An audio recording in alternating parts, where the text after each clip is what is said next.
Canadians' free speech and our fundamental right to express ourselves as we see fit is under attack like never before in Canada. There are three bills, Bill C2, Bill C8, and Bill C9, that are the most extreme attack on free speech we have ever seen in this country. Bill C2, the so-called Strong Borders Act, would allow the federal government to, if it is in the so-called interest of national security, to open up any Canadian's mail without any notification. The government can just go in, open your mail if they unilaterally determine that it is in the so-called national security interest of Canada. Bill C8 expands the definition of hate speech to include so-called fomentation of detestation and vilification to emotions. If you evoke the emotion of detestation or vilification in somebody, you can now be imprisoned for life. The prison sentence they propose, if you are convicted of so-called hate speech, and whatever the Canadian government says hate speech, what they really mean by that is speech that they hate. We've all seen over the past 2.5 years a ridiculous amount of what anybody would classify as hate speech on our streets. Intifada in our lifetime, from the river to the sea, chanting for the death of Canada, burning Canadian flags. And how does the Canadian government react to that type of speech? They roll out the red carpet. They literally provide police protection. So whenever the Canadian government says we're going after hate speech, it's just speech that they hate, like anybody who criticizes immigration or the LGBTQ woke agenda that says a man can become a woman can become a man. I was banned off TikTok with 30,000 followers for criticizing Canada's insane immigration system, where we are now importing the equivalent of the entire province of British Columbia every 4 years. But I can guarantee you, if I was a pro-Palestinian protester or a pro-trans right protester, I can guarantee it wouldn't have been banned that way. So the Canadian government, if they do not like your speech, they want to be able to potentially imprison you for life. This is the same party, the same Liberal Party of Canada, that the Supreme Court, the 5 nominees on the Supreme Court who Justin Trudeau elected, just got rid of a mandatory 1-year prison sentence for having CP. They removed the 1-year mandatory minimum for having CP, the most vile thing you could possibly have on your computer.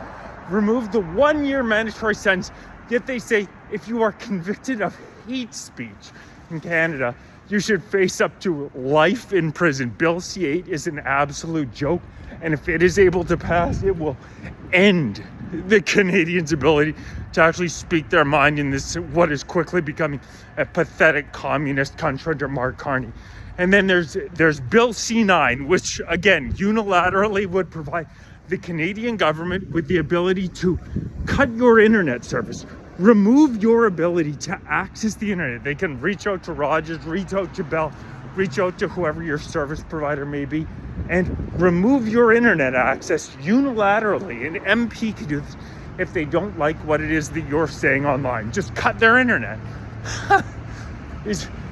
You'll cry if you don't laugh about it. It's so insane. But if the Canadian government doesn't like what you're saying and they're not able to throw you in prison for life, what do they want to be able to do? Just say, okay, the guy gets no more internet access. This is an embarrassment. Free speech, the right to express yourself, is the bedrock of Western civilization. We are unique historically in cultivating a society in which the peasants, the citizenry, are allowed to speak their mind. This is a historical anomaly in almost every society up until Western society. Of course, the plebs were not allowed to voice their opinion. The plebs were not allowed to criticize the royal monastery.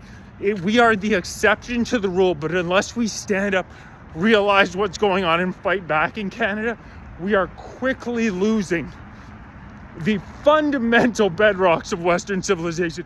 Whether we're talking about this 3-pronged attack on free speech in Canada, whether we're talking about this attack on our sovereignty by importing a record-setting 3% of our population every year, the total of a British Columbia arriving to Canada on an annual basis.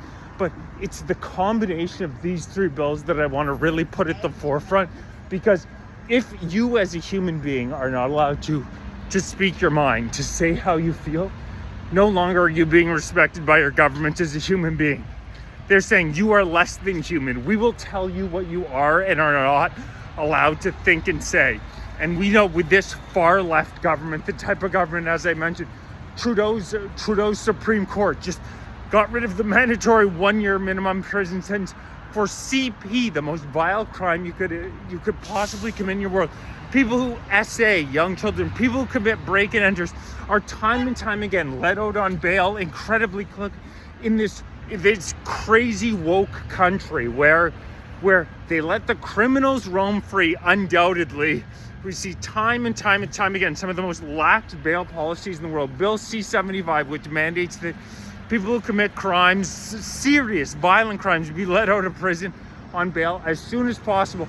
They let the criminals roam free, while at the same time law-abiding citizens who simply want to voice their opinion are locked up. Read the great Russian writers during the Soviet era. We're seeing an exact duplicate of what happened back then in Canada, where they always wrote that it was the criminals who were allowed to roam free and the law-abiding citizens who had political disagreements with the party in favor who were locked up. And that's exactly what we're saying.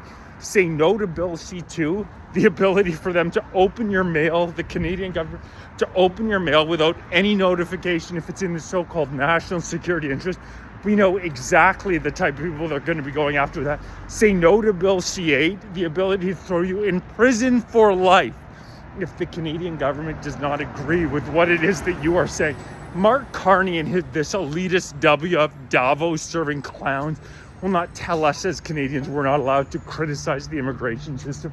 We're not allowed to criticize this insane woke push telling us that I'm allowed to say I believe in biology. I don't believe a man can become a woman can become a man. I don't believe that irreversible hormones should be given out to 14-year-olds, where every other country in the world, even the most liberal countries, don't give them out until 18. But in Canada, we give out irreversible sex hormones at 14. We have a prime minister who sent their kid to Tavistock. Look up Tavistock. It's now closed. But these are far left extremists. These lefties that we have in Canada are as extreme and as woke as anywhere in the world, and say hell no to Bill C-9. The ability of the federal government, if they deem it fit, if they don't like what you're saying as a Canadian citizen, they want to have the ability to shut your internet service off. Just say, oh no, this guy's not worthy of internet service. He's not allowed to have it. And they're already banning us conservatives on TikTok. You best believe that they are going to be going after their service, our internet service, immediately after Bill C-9 passes, because their policies are just so goddamn unpopular. Please like, share, subscribe, join, become a member, donate, grab some gear. Really appreciate everybody's support. And we need to shut these 3 bills down.